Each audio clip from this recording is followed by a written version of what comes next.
This Mother's Day is going to be unlike any other. Across Connecticut, we're dealing with a heartbreaking reality. There are thousands of moms struggling to feed their families. So we want to help in some way.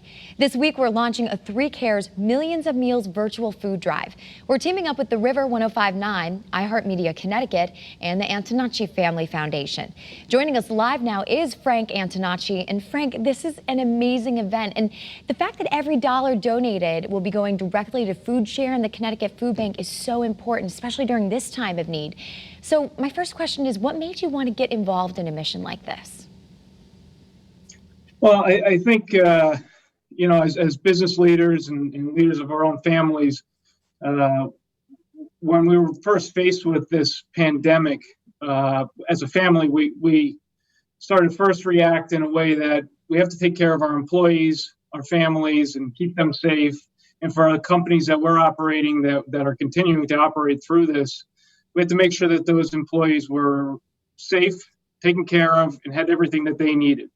Once we got through that kind of reactionary phase, taking care of our own employees and their families, and through those conversations actually, and through what we were witnessing at some of these food banks and in some of these shelters around Connecticut, we were really taken back by some images that were, what I say, straight out of textbooks from the Great Depression. And we really kind of came back as a family and said, we need to do something about this. These are our friends. These are our neighbors. These are the kids that are playing on our children's sports teams. That everybody's being affected here in a way that we've never seen before. So we, at that point, as a family, decided we had to try to step out in front of this, something that we're not usually comfortable doing or just not used to doing, and take a leadership role and try to motivate a big effort to try to solve this problem in our backyards, not wait for anybody else to solve it for us, to just really kind of roll up our sleeves, get involved, and feed the people. And Frank, you said that you were seeing some images that it looked like you were, reading a textbook from history. What are some of those things that you were seeing? I mean, just soup lines and lines around stadiums to get food. And you think it's 2020. The economy was in great shape, all-time low unemployment. To go from that to lines for food around buildings is just shocking, and it's unacceptable.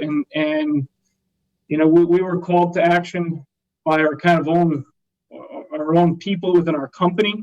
We got a tremendous team here, and as we were trying to make sure that they were taken care of, they were saying back to us, we got to go take care of our friends and neighbors and communities that are really suffering here, and that's how this all kind of came about. And it is all about taking care of each other. You said it.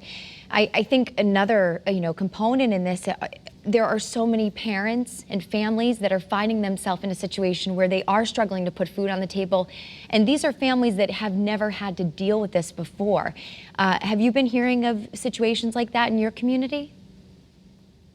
Yeah, I think it's as I said before, going from all-time high employment to all-time high unemployment in a matter of weeks is nothing like we've ever seen. And people have been caught in that and have gone from living a comfortable lifestyle and to be able to provide for their families to not overnight, literally. And I just can't imagine that situation. And to see it happening so close to home, it's disheartening, and we really need to do something about it. Yeah, this is something that affects everyone. What do you hope your donation will do for the community? Yeah, so when we thought about this, typically we would make our donations or donate our time and kind of stay in the background and just try to support these initiatives quietly. We took a different approach this time. We think that this is a very different time and a different approach was necessary. So we wanted to step out in front and say, everybody was affected by this pandemic negatively. For those of us that are fortunate to be okay during these times, especially in the business community, I really call on them to step up with us, with iHeart, with Channel 3 Cares, and join us in making this a very impactful movement where we can ensure that our friends, family, and neighbors can feed themselves and their families through this crisis. There's not a more important need than just to be able to feed your family. Coming into Mother's Day, I can't imagine a mom not being able to put food on their table. Absolutely, and we are all in this together. It's all about helping each other out. I think that that's a pretty strong message that you have for the community, Frank, and we thank you for everything that you're doing to try and make a difference during these tough times. So remember, if you'd like to help feed Connecticut, you can join us on air, online, and on Facebook for the Millions of Meals virtual food drive. You can also find some more information on how you can donate on the Channel 3 app. Thanks for talking with us, Frank. Thank you.